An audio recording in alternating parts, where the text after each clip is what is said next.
So, upon seeing this movie, I was obviously really skeptical of it because it is another remake of a popular Japanese horror film. It's already been remade as well, and there wasn't a lot of hope in the trailer. I didn't see a whole lot of selling points for it, but I gave it an opportunity just because we got the director of Eyes of My Mother on board for this. We've got John Cho. He was great in Searching. He's known for Harold and Kumar, obviously. It got an R rating, which is pretty cool. But when I saw the trailer, there wasn't really anything I liked or hated about it. It was just kind of like, oh, it's another horror movie, but overall, this movie probably will be exactly what your thoughts are as far as the trailer. That's anyways how it was for me and my friend who went and saw it. And okay, so I'm gonna try and break things down one by one. So the acting, John Cho and Lin Shaye are some of the leads, but they really didn't offer much in this movie that anybody else could. They're big names, and that's obviously one of the biggest attractions to the movie. That's one of the reasons that really brought me to the film, but they're not in it that long. I wouldn't even go as far as to say that they're main characters. They make some cameos. They make some cameos. What's funny is I don't know her name, but I think the main character, the actress, I don't even know if she was in the trailer.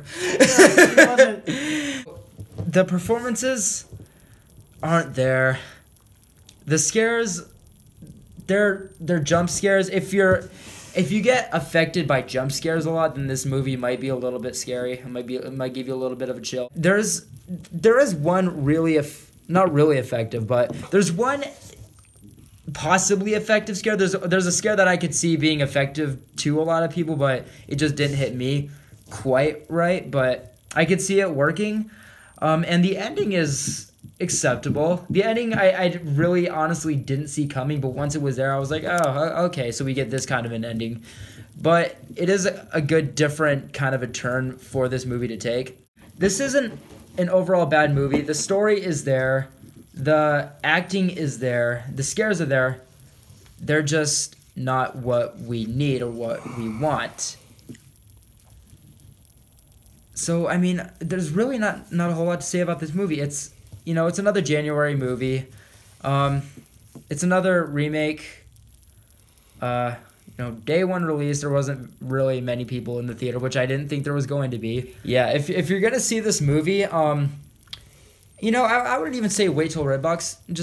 You don't need to see this movie. You don't need to see it. You don't need to wait for Redbox. You don't need to wait for it to come on DVD. You don't need to have a friend pay for it. You just, you can just go on YouTube and you can watch the trailer. That's your movie. It's if you find the trailer scary, the movie will be scary. If you find the trailer how it is, that whatever you view the trailer as is what the movie is. Not that the trailer gives anything away. That's just the feel of the movie. I was actually quite impressed. I was like, wow, this is a movie where the trailer actually feels like the movie. But I'm not gonna completely roast this film. There are some good things about it.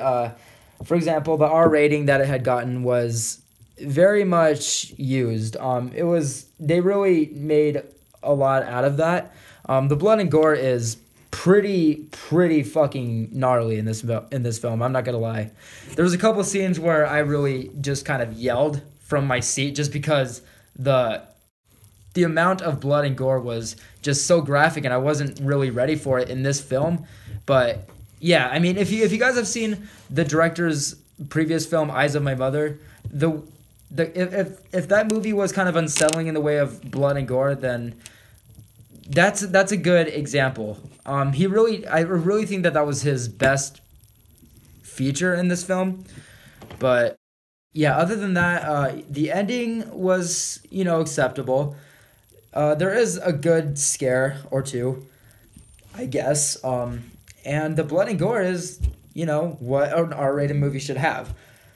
Other than that, though, there isn't a whole lot to see in this film, or a whole lot to miss. Overall, I would give Grudge a 3. If you stuck with this video till the end, thank you so much. I have a top 10 favorite films of 2019 video coming right around the corner. It's a little bit delayed, but it will be arriving tomorrow. So if you want to check that one out, that would be very cool. Again, yeah, thank you for tuning in for the video. I hope I didn't bore you with all the boringness that this movie brought. But if you want to go watch it, go watch it. Again, it's not a horrible movie, just not a good one. Thanks so much, guys. I'll see you in the next video.